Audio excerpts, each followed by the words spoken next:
What is up, guys? Jake from OneHive here with the next war recap video. This was an interesting war. It was not so much, and I think taking nothing away from Tuga, they did a good job. It wasn't so much interesting because of they had really good bases or had really skilled attackers, but it was just a huge mismatch. Town Hall 10 watch, you see we have, what, 6 there? I believe they had 19. We'll see in just a moment. But I will go through what they did to our bases. Mostly 2-stars. They were 2-star attackers. Sewn down towards the bottom here were obviously pretty easy to 3-star with those level 10 offense. But on their end, we did a good job. That top one got away from us, but she was going for 3, 71%. It was a good attack. Just didn't quite get it. Everything else 2-starred, a couple of 3-stars, actually one 3-star thrown in there, and then all their Town Hall, they had 19. All their Town Hall 10s, Town Hall 9s and below, 3-stars. So good job to everybody at OneHive fighting through a tough matchup. Did some very nice attacks. We're going to look at some. The first one we're going to look at actually is not a 3-star, but it was right there, and I think with a minor tweak or two, it could have been Tate taking on number 3. 96%, so a very solid attack. Coming with a 5 golem, 4 witch, just sort of I don't know what you'd call this, but everything about it was great. I would love to have seen this attack with, you see his minions and those balloons there, to replace that with like 5 hogs. I think this might have been the 3-star, but just drops his golems on this side up here, wizards to back it up to create that funnel. Queen goes down real quickly, and then the wall breakers to let everything in. And here he goes. He's off to the races. Wants to get those golems out in front, make sure that they're tanking, all of their spots for that multi-inferno. Drops that rage right there behind the jump, let everything in. You see the CC troops coming out, but he's got a lightning for those. Defensive king's down. Here, the funnel's huge now, so he goes in and sends his king. I think maybe a little late on his king, because you see so much was down, he actually strayed up top. To try to start beating on the wall, and didn't get in there, didn't get that extra DPS, and didn't get that extra tank. But everything else is going well. You see the Queen's doing work in the core there. Those witches are moving around the base. Nice freeze on the defensive Queen, and that Inferno Tower stopping a lot of DPS coming his way there. Right here, the golems sort of get left on their own here for a moment. Again, the king not being there, I think that was kind of big. You see, he does have a few extra wall breakers, smartly drops those in, but then the king's working on the dark elixir storage. Right here, those 2 balloons come in, and they do some work for him. But again, had he had, I think, 5 hogs here, replace those 7 minions, those 2 balloons, I think these last few defenses go down. They've got tanks. The hogs probably ain't going to be taking any damage, and you see that nothing's flying off the spring traps here on this bottom part. I think it would have been a 3-star, but again, beautiful attack. Absolutely just wrecked the base. Just a few defenses remaining here. The king's still he's been working on walls most of this, or storages most of this fight. But a couple of Teslas out there, he's going to get out there and take care of those. And then the queen right here, she goes down. The minions pretty much going down to this wizard tower. Again, the king up there doing what he can. We'll start to fast forward here because it's pretty much over at this point. Right there, gets all the way in, takes out that last cannon, and he's always got left is 2 splash damage, but just not enough time, and the king goes down here in just a moment. Boom, it's going to be over. So very, very nice attack, Tate, just right there. Good job, buddy. All right, another one, same thing, Town Hall 10s. It just sort of bad luck. Snoop Ryan, 99% on this particular one, number 8. Just killed it. Just, you could probably pick out a bunch of things in this attack that had been gone just a little differently. It would have been the 3-star. Obviously, a cleanup attack. Knew where a few exposed traps were. Go ahead and trigger those. Sends a giant in just to get that CC lure. Gets everything emptied out there. And now it's going to bring that over here to the side. Just using an archer, nice anchor spot there, nothing going to take her out, letting everything work its way out. You see the witch there sort of lagging behind, but he goes ahead, drops the barb for distraction, drops his witches, wizards, queen, everything normal there to take out that squad. That wizard down there to get a nice splash damage on that group of archers. Boom, right there it goes down, and that is taken out really quickly. Really nice job on the CC kill there. At this point, he is going to send in, let's see, which way did he come from on this one? Waiting for that to get finished. He's trying to get in here to this queen. So a couple golems go down, and the wall breakers just let everything in. And he's got a jump spell. coming in for this defensive queen here. Right there, the king goes down. Nowhere else for him to go but right into that compartment. So that's perfect. Jump spell placed well. Just taking out a few trash buildings here. The queen's about to lock on. There she goes. Boom. She's in. Unfortunately, the king sort of split from the golems. Otherwise, he would have moved in with that reduced aggro range. But right there, when he uses the ability, the king runs right in, locks onto that queen, takes it out. And then you see that Inferno Tower, that single there. He is going to be able to take it out as well. Now, here's where the attack gets interesting. You see all these hogs coming in the bottom here. He has a huge group of hogs just coming in at a 6 o'clock angle there, dropping heel for him. His goal is to get to this next Inferno Tower. This group of hogs out of the CC right there. That's important. That keeps these hogs from just wrapping around the base. You see they're going to move in. Nice free spell on that Inferno. They're going to move in and start taking out right here. When this Archer Tower goes down, that's going to push all the rest of that large group of hogs right onto that Inferno Tower. So very slick move there by Snoop. That's how you funnel into an Inferno Tower. You've got to remove away those distractions and make sure that the hogs get right to it. So perfect job. Last hill goes down right up there. Has a lot of skeletons hitting on it. Has that king beating on a few of his hogs there. A few of them have to get out of the heal spell to get to that Tesla. But everything does go down. It's just a matter of time at this point. And I don't know, again, I didn't... So many little things you can say, just do it a little bit quicker, because this does come down to, like I said, 99%. He's got a bunch of hogs left. They don't split very well for him. They're all pretty much riding together, so that slows things down. And the queen has to deal with the king here in the core.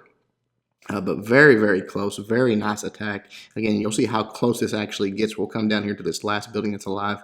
Is this barracks out here. And it just has, I mean, a sliver of health. These hogs are working on it right there. I mean, look at that. Ridiculous. So close. Basically a 3-star. Very nice attack, Snoop. All right, moving on. Let's look at a couple of Town Hall 9 attacks. These guys only had one Town Hall 8, so we won't even look at those. 21. Right there. Boom. Hibbleton taking on 21, and people have been requesting maybe a few more of the La Luna attacks, so here you go. Very nice one by Hib. Coming in from the right side here, just a couple golems go down. Wizards immediately to create the funnel, make sure everything's moving in, and then drops a jump spell to get the compartment open right to the queen. Does use the wall breakers there. Really, those wall breakers weren't needed. He could have just done the jump spell, because you'll see here in a moment where he places it anyways.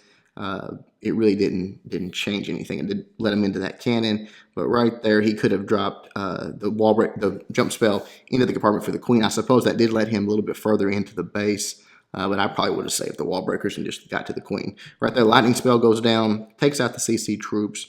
Now the queen is going to do her thing. She's sitting back here. One air defense already down by the king there.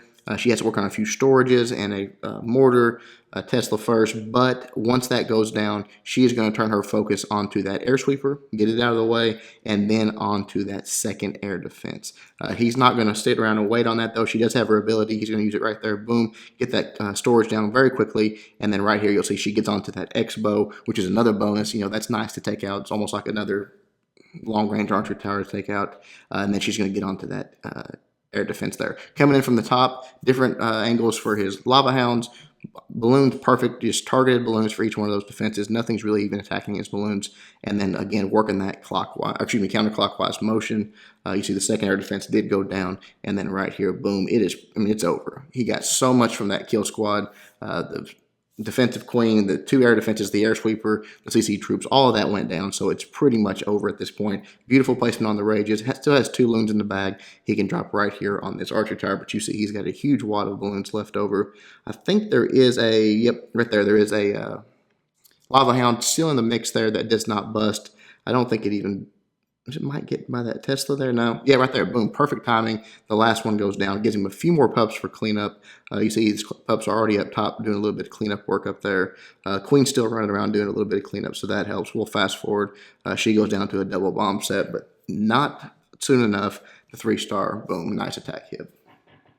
All right. Last one we're going to look at. Let's just move down one. Pico taking on 22. Really nice hog attack. You can see the problem here is that this is the one that Noah did. Sorry, this is the cleanup attack from the live attack. Just changed a few things. It's almost like a cleanup episode inside of a recap. If you'll remember the live OneHive attack Noah did, he comes in sort of the same way, gets that CC lure with a giant and just a few hogs. Doesn't really take out anything besides that first archer tower, but gets the CC lured out, brings them up top, goes ahead and gets them down early. I like that because that elixir storage can be a pretty big distraction, things getting on it, especially with the new AI. So getting that out of the way, I think it was a great move. Drops the queen down, just letting her start to clean up. Letting that witch get out there. Right there, it finally jumps the wall. Now he's got it. Just sending the golem in, straight towards that queen there. Uses a little bit of an angle just to tank a little bit for his kill squad, and then the king goes down. The angle he sent the king at was perfect because now the king is going in there. I mean, he's not going to not take that jump spell and get to those closest buildings right there. The archer tower first, and then as he moves in, he's going to lock onto the queen. Boom, perfect. And the hog deployment, just like we talked about in Noah's live attack, just a little different on that. Not as surgical, not so spread out. He knows where the giant bombs are now. One of them's already been triggered, and because he knew where these bombs are, he could cover both of these right here in the south with one heal. Perfect placement. Those bombs are going to go off, but the hogs are going to be separated, and the heal is healing all the hogs involved in that. So very good use of his heal spell there. Only one left. There's a little mini surgical spot over here with a giant or two and some hogs taking out those archer towers. Still has the one heal left. Perfect. He knows where the bomb is. Going to place it right where he needs it. It's got 4 wizards in the back. Just absolutely demolished this base. Noah did an excellent job attacking it. Everything was exposed. So the game plan, the next one was a lot easier, and Pico took full advantage of that and absolutely destroyed this base. So very good job. We'll fast forward as the last few troops were taken out, the last few defenses, all the bombs triggered, everything is safe. Boom, 3-star. Awesome job, man. All right, guys, that is it. Again, good job to OneHive fighting off a pretty tough mismatch war. Very excited to tell you guys that the next war is going to be a good one. It's they don't have a lot of wins. Actually, we'll just go ahead and look at it. They don't have a lot of wins.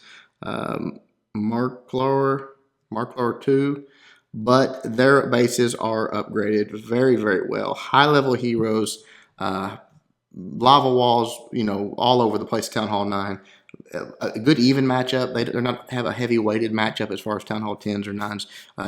Nor do we. It's an even matchup. For the most part, with very upgraded bases. So we're looking forward to it. We do think it's going to be a fun war for us, just to test ourselves against some legit bases. Hope you guys are looking forward to that as well. One more announcement before we go, not to keep you guys, but the comments thing. I got a response from YouTube, and it was basically like, yes, this is the new norm. What they have done is made it to where in the past, I could just go to my comment sections and it just lined them up for me. Newest to oldest, I could go back to the last comment I responded to and work my way up. And whether it was a video I made 6 months ago or the one I made today, it would put them in chronological order. I could respond to all comments right there. Now, the way they're doing it, I have to check each individual video. If it's my how to drag loon video, I've got to go to that specific video, check it out to see if someone's commented on that. And I've tried to explain to YouTube that is a horrible system. There's no way I can check 300 videos a day to see who's commented on what. So sorry if I missed something. For the time being, the only way I know to do it is check a video for 2 or 3 days. I will be going back to that. But after that, guys, I'm sort of at a loss. I'm trying to convince them to put it back the way it was. It's a horrible new system. I have no idea what they were thinking when they put this in. It just makes it much harder for me to communicate with you guys and answer all your questions on all the videos I've made. So that being said, I'm sorry if I miss a comment of yours. Hopefully to go back to normal soon. Until then, there's not much I can do. Hope you guys enjoyed it. Till next time, Jake from OneHive reminding you guys to suck less.